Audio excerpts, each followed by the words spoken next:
You're listening to the Hero's Quest podcast, your source for creating the hero mindset and abandoning the victim mentality. I'm your host and life coach, Tim Holloway. Join me on the quest to unlock your inner hero and take responsibility for your life. So, I just got done with a 3-day road trip from California to Idaho. And one of the road games that me and Jamie played was to ask ourselves some deep and thoughtful questions. And we were engaged in this activity for at least, it seemed like hours. It probably was close to 3 hours. But during this time, a question came up, and it was this. What area of your life are you dissatisfied with? And so this was a kind of a question that was a little bit of a stumper, like, because I look at my life and I'm the happiest person I know, and everything is going good, and I'm happy and content, and all those good things that you're supposed to be. I feel fulfilled, and so I'm like, okay. And so I thought deep, and the first thing that came to my mind was I'm not satisfied with my weight.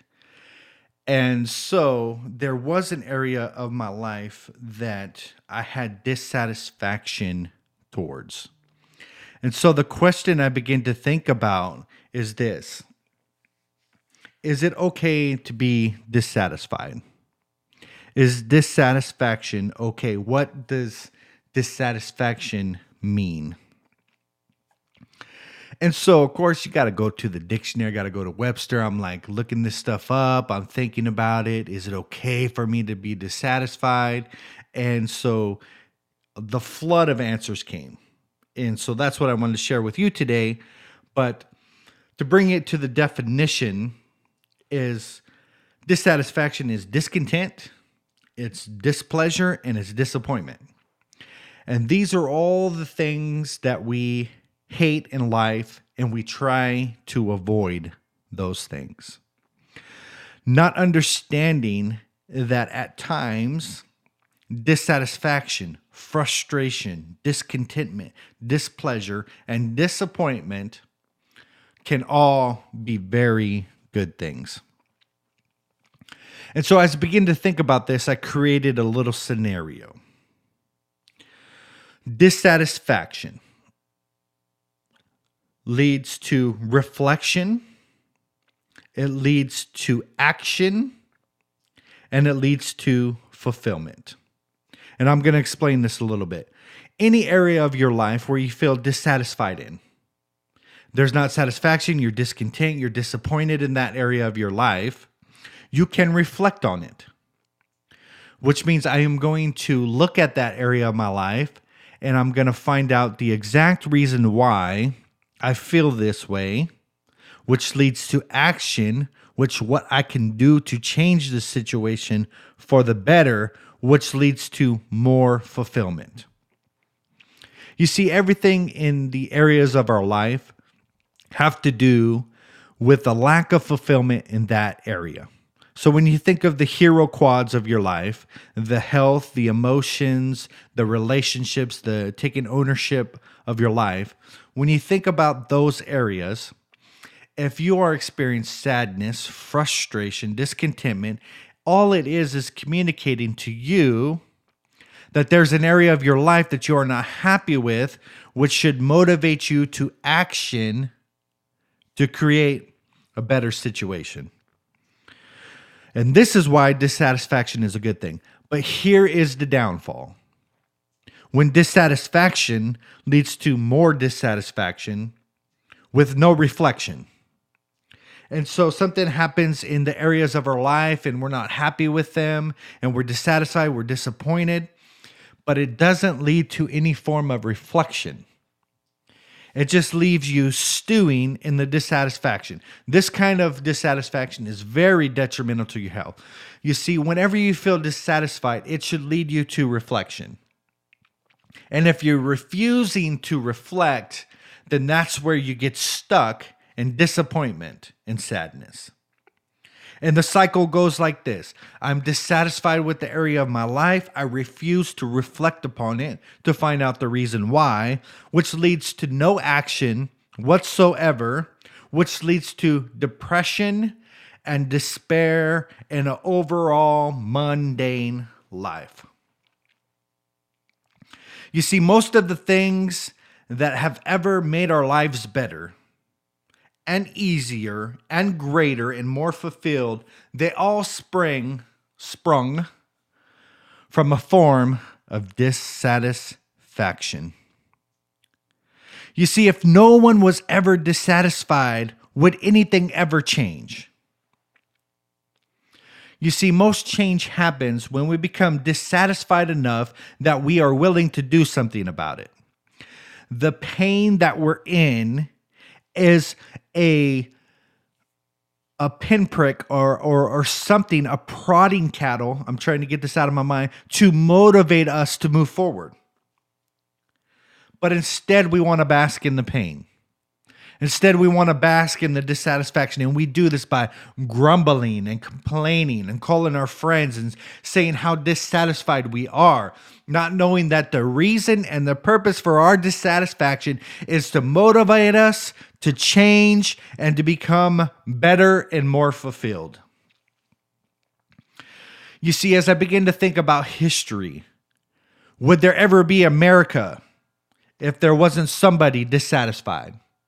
Dissatisfied that they weren't getting freedom of religion, dissatisfied with the over-taxation, or whatever it is that motivated these men to form America and separate from others, was mere dissatisfaction. You think about the civil rights movement for a minute. You think about Martin Luther King and Rosa Parks and all the names that we learned in school. They were dissatisfied with the current state of the way that their race was being treated. And so they were so dissatisfied that they formulated a plan to do something about it. It motivated them to action. Their dissatisfaction motivated them to action. And I still remember one of the great quotes of Martin Luther King: "What is the greatest travesty upon this world when good men do nothing?" And so it's that dissatisfaction, that frustration, that pain that is supposed to propel us to greatness. You see, these people harnessed dissatisfaction and pain to a greater level than we would ever know. And so instead of complaining about it, we can harness that power to do great things. But we have to decide that we are going to reflect. This is the key step in the process. We have to have the ability to reflect. You see, if I was hungry and I was experiencing hunger pains, those hunger pains would motivate me to get up and to get something to eat. The pain and the dissatisfaction in your life is like those hunger pains. They are meant to build in you a desire strong enough to motivate you to action. See, dissatisfaction is knowing and sensing that something could be way better than it currently is. And so that discontentment comes so we can move. Think about your health for a minute. If you are dissatisfied with an area of your health, that is meant for you to reflect, to come up with an action plan and to implement it, and that will bring you the fulfillment that you desire. Think about your relationships for a moment. If you're lonely, loneliness and those things that are whatever is attacking your relationship that you feel is not right with your relationships. That discontentment is meant to propel you to action.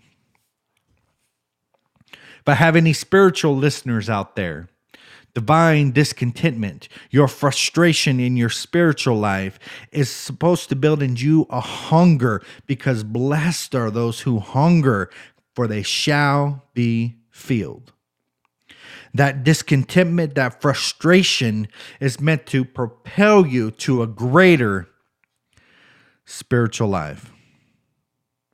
You see, you have to get dissatisfied enough that you're willing to do something about it.